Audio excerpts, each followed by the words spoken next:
вас интервью. Ну да. Это называется «Стареем вместе». Для пенсионеров были танцы, понимаешь?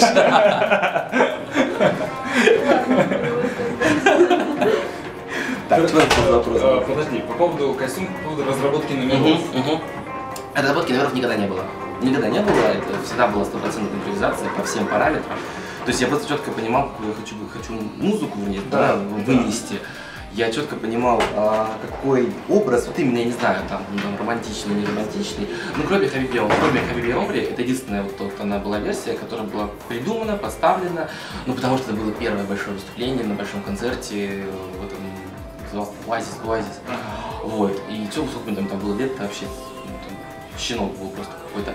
Вот, и я там, конечно, так серьезно к нему подошел, но это был первый последний раз в моей жизни, когда я танцевал постановку. Все. Ну, там даже видно, хотя это такое самое ротируемое видео, но тем не менее там все равно видно, что это не совсем я. Вот. По поводу костюмы, там даже можно проследить на самом деле. У меня просто они вот идут такими блоками. У меня есть лето, допустим, там период, когда я вот такие костюмы, там какие-то костюмы больше под фараоне, какие-то костюмы там с закидкой спереди. Фишка последних там 3 лет это маленькие костюмы. Вот, то есть это тоже, опять же, я придумывал, готовился только к Одессе, когда-то я готовился, опять же, делал музыку, включил. Немножко шампанского, немножко. Вот, и мне нужно было этот костюм. Я прыгал с шалью, завязал ее. В общем-то, вышел костюм, который, в общем-то, он состоял в итоге из 3 швов. Да, вот. И все, после этого момента пошла как бы серия костюмов, которые просто на запах, вот их прям вот блоками. Поэтому, безусловно, как бы, что касается рисунка, там какого-то, да, это моя версия, мои какой-то вид, я не знаю, откуда они берутся. Они не знаю, откуда они берутся, просто некоторые костюмы придумали, ты приходишь в магазин ткани и понимаешь, что вот эту совместил и получилось. Дальше, допустим, ну не знаю, разные этапы в жизни, ты понимаешь, где у тебя более выгодный ракурс, да, то есть те места ты открываешь. Вот. Слушай, по поводу ракурса, те места, как-то мы с тобой где, не помню, где уже тусили, и ты пошутил на тему того, что пока достану наберу, не расслаблюсь. Между вес? Да. Я стремительно к этому двигаюсь, мне сейчас уже 87. Я думаю, что да, действительно, к концу лета, я думаю, что хотя бы там до 95 уже должно быть. До 100 дойдем. Я не знаю, вот я сейчас будет Япония, 16 мая, я так подозреваю, что я все-таки будет где-то хотя бы килограмм 90. Я понятия не имею, как я буду танцевать, я понятия не имею, как я буду вести мастер-класс с этим весом, потому что, ну, во-первых, тяжело, и отдышка, и поворот, и такой. Но я думаю, это будет весело, потому что костюмы, которые готовятся, опять же, готовятся к костюму к Японии, видишь, это у меня тоже, ну вот, на одно выступление буквально. Готовятся костюмы, они там вообще какие-то гипермаленькие получаются, то есть посмотрим, что это будет. То есть проект пока что, скажем так, живет частями, то, что ты уже обещал давно, да, то, что я обещал давно. Ты исполняешь все эти обещания, абсолютно, все. Да, абсолютно. У меня не было ни одного варианта, когда бы я отменил заказ или не приехал заказ. Был один раз, когда я попал в гайморитную больницу. Это был единственный раз за все 10 лет. Вот, поэтому я действительно XD, как бы, все выполняют обещания, какие-то договоренности. Вот, просто можно было бы на Японию совершенно спокойно не делать новых костюмов, не делать новых номеров. Но просто так получилось, что опять же после того, как я ушел, было несколько серий, несколько выступлений, которые были обещаны. И те костюмы, которые я планировал в этот период времени докатывать, они мне уже надоели. Я их уже что-то затанцевал сам для себя, и я понимаю, что я уже не хочу, и я понимаю, что, в общем-то, публика будет, скорее всего, вся та же самая. Вот. Да и плюс, опять же, у меня вот пошел этот вот новый период, новая тенденция костюмная, новых костюмов, мне хочется нового.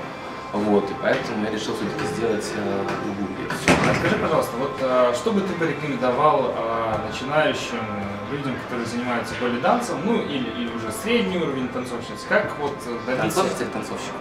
Нет, танцовщиц, в принципе, и танцовщиков, наверное, людей, которые занимаются танцем живота. Что бы ты им посоветовал, чтобы добиться такого же пика, хотя бы как у тебя? Слушайте, ну вообще на самом деле это секрет только один. Ну, какой секрет вообще? Вот, секрет слушать только себя. Это раз.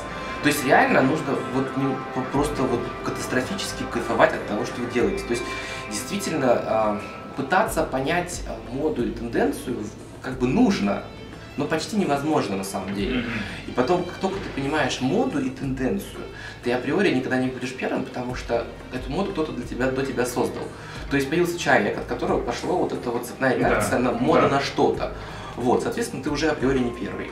Вот, поэтому нужно реально не бояться экспериментировать. То есть, если бы я не делал какие-то свои вещи, какие-то элементы, какие-то костюмы, какие-то фишки, я бы никогда не был кем я в итоге стал, да, скандальный, да, эпатажный, да, как бы, но всегда разный, всегда новый, ну, именно Луксор, да, как персонаж. Да, и вот ты хорошо сказал, Луксор как персонаж, потому что Луксор на сцене и ты в жизни — это два разных человека.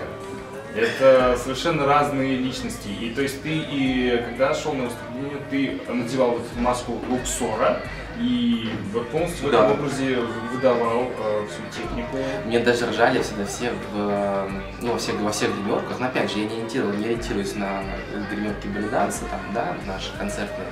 Я ориентируюсь на клубы, бары, рестораны, где я вырос, да, то есть ты встречаешься с ребятами, которые работают в стриптизе, фокусники и так далее.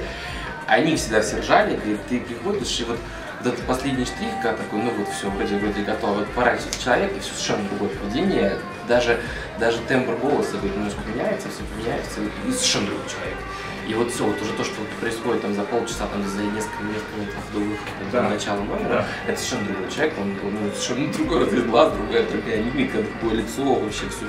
Я подозреваю, что как раз это таки тоже помогало как проекту развиваться. То есть ты понимал, кто такой Луксор, это супер-мега-звезда. Я говорю сейчас о том человеке, когда он только начинал.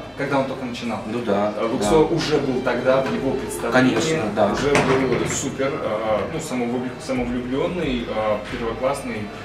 Он не совсем самовлюбленный, нет, он не самовлюбленный, просто прекрасно знает, опять же, поскольку проект исключительно на женскую аудиторию, он прекрасно понимает, что нужно публике, он прекрасно понимает, как это издать, как сделать им весело, вот, и он прекрасно понимает, что он нестандартен, то, что он, его хотят видеть, он может подарить людям именно просто хорошие эмоции, вот, и он просто прекрасно понимает, ну, как бы отдавал оценку себе, понимал цену себя как проекта, как артиста, как персонажа. То есть действительно, но не самовлюбленный, то есть там не было нарциссизма. Он был, в меру. Даже не то, что в меру, он был как самоирония. Ага. То есть абсолютная самоирония. То есть я не говорю, что то, что он такой, да, он такой крутой, а в этом все. Ни в коем случае, никогда этого не было. Единственная отличительная черта, кстати, опять же, относительно совета ко всем молодым начинающим, нужно искренне любить публику. И будет сидеть три вообще никакого человека, которые будут сидеть, есть свой борщ, ты должен это танцевать, или это будет шикарная какой-нибудь корпоратив молочного завода, где из 100 человек 95 дам, мне это был просто не сумасшедший какой-то корпоратив, когда я получил столько подарков вообще и дополнительного всего, в общем, сумасшествие, я хочу 95 девушек, теток, не знаю, как это назвать. Вот. То есть искренне любить эту публику. Это правда, потому что сыграть это невозможно. Это не сыграет ни один человек, это всегда будет понятно. И только тогда когда ты людей понимаешь, когда люди понимают, что ты не представляешь никакой опасности, ты ни в коем случае не ставишь себя выше их. То есть ты вот такой, какой есть, да, ты вот такой красивый, эффектный, но при этом ты можешь сесть к ней на коленки, поесть к ней с тарелки, не знаю, выпить вместе там из нее. Ну вот это все людей очень сильно располагает. Это очень сильно располагает. И тогда этот нарциссизм, он срабатывает прям четко, бьет в цель, потому что он смотрится не комично, с большой долей сарказма, самоиронии такой. Ну, большое спасибо, Луксор, за то, что уделил минутку внимания. До скорых встреч, увидимся, пока. Пока.